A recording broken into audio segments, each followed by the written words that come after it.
You ever wonder what the equivalent of a knife fight in a phone booth would be for a battleship? Well, let's talk about USS Tennessee. Welcome to War Thunder's website. I'm Old Dead Man, your host. We're getting into the latest devblog for the next patch. That's right, the USS Tennessee BB-43. Now, that's practically a World War I era dreadnought battleship. So let's go ahead and take a look at what's coming your way in War Thunder. The USS Tennessee was the lead ship in a new class of dreadnought battleships built for the U.S. Navy during and shortly after World War I.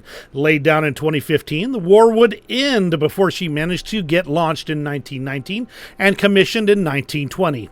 She sailed on routine training exercises in the 20s and 30s, winning an E for excellence in gunnery.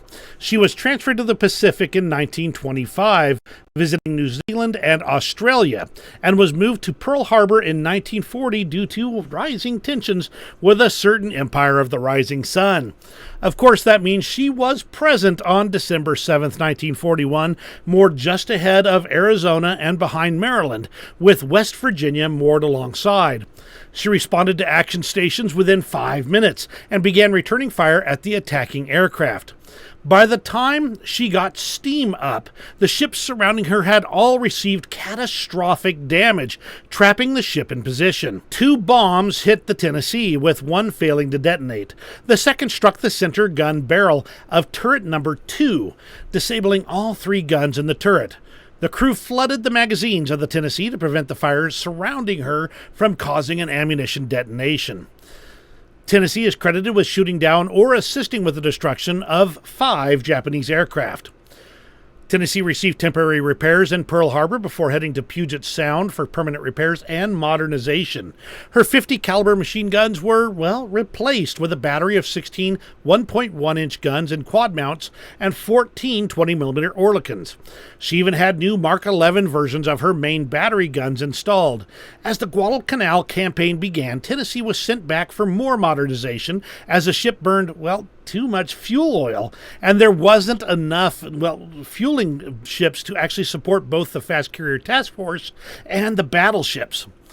Back in Puget Sound, she was radically altered, with new anti-torpedo bulges, improved compartmentalization, revised superstructure. Her second funnel was even removed, with the boilers being rerouted to a larger single funnel, and additional armor was added. She also received air search radar and fire control radars, and her mixed secondary battery was replaced with 16 5-inch guns and 8 twin mounts.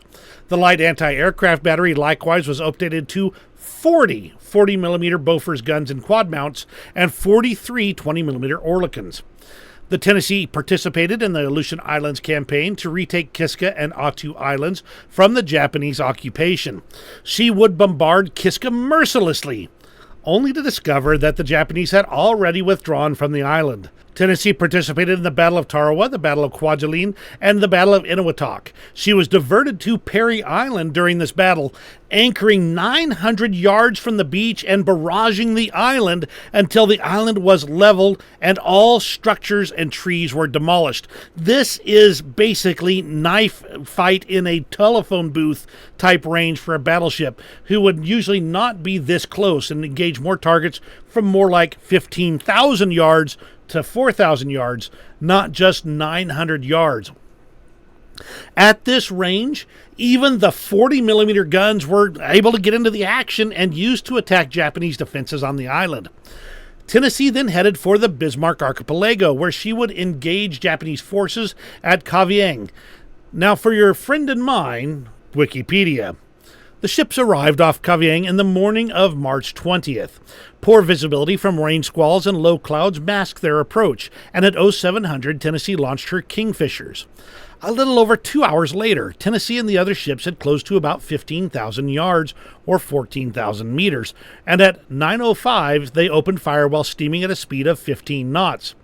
The ships fired slowly to avoid wasting ammunition, since spotting shots was difficult owing to the weather. A coastal artillery battery took Tennessee under fire once she had closed to about 7,500 yards. Her secondary guns replied with rapid fire as the Japanese gunners worked to find the range. Shells splashed close to her starboard side, and she was straddled several times, forcing her to increase speed to 18 knots and turning away to open the range.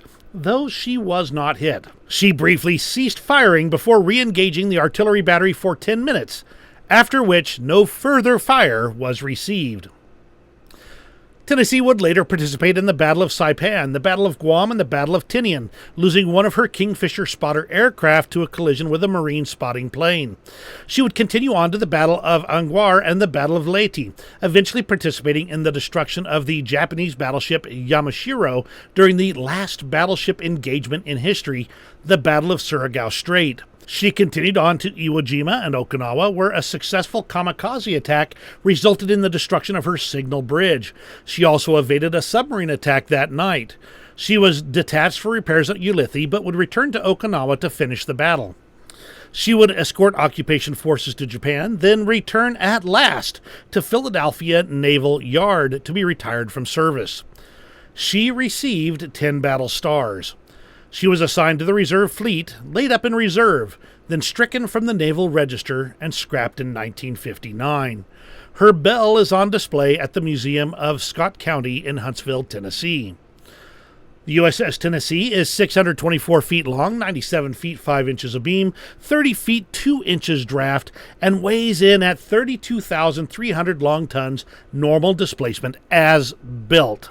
Her 8 Babcock and Wilcox boilers drove 2 electric generators into 4 electric motors and attached propellers for a top speed of a rather stately 21 knots. She was armed by the late war period with 12 14-inch Mark 11 guns on her main battery, 16 5-inch dual-purpose guns on her secondary battery, and bristled with tertiary weapons including 40 40mm guns and 43 20mm guns. She carried Kingfisher spotter planes. She was armored to the hilt with 343mm of belt armor and tons added to the base armor over vital areas such as the ammunition storage. She was crewed by 114 officers and 2,129 enlisted men. In War Thunder, the USS Tennessee will be joining the U.S. Rank 6 Blue Water Naval Tree, complete with excellent 14-inch guns, a huge array of secondary and tertiary weapons, and what is likely to be a very mediocre level of maneuverability. So what do you think of the Tennessee coming to War Thunder? I think it's a beautiful ship, and it'll be really good for those who get to this level. They're going to want to engage at range where that firepower can be used to maximum effect without really jeopardizing its lack of maneuverability. That said, she is rather slow in her maneuvers, so you won't be able to peekaboo behind an island like you might with a light cruiser or a destroyer. So therefore, be prepared to deal with all the challenges that come with a battleship in War Thunder, especially one that does not qualify as a fast battleship. So let me know what you think in the comments below. Give me that old thumbs up if you enjoyed today's video. If you're watching on Rumble, hit me with that old Rumble sign. You have a great rest of your day, and we'll see you on the next video. Now this is a nearly World War I era battle. Now this is a nearly World War I era battleship dreadnought. Now this is nearly a World War I era, and see what's coming your way in war. Tennessee participated in the Battle of Tarawa and the Battle of Kwajalein and the Battle of Kwajalein, and the Battle of Inuit and the Battle of Inuitok. She continued on to Iwo Jima and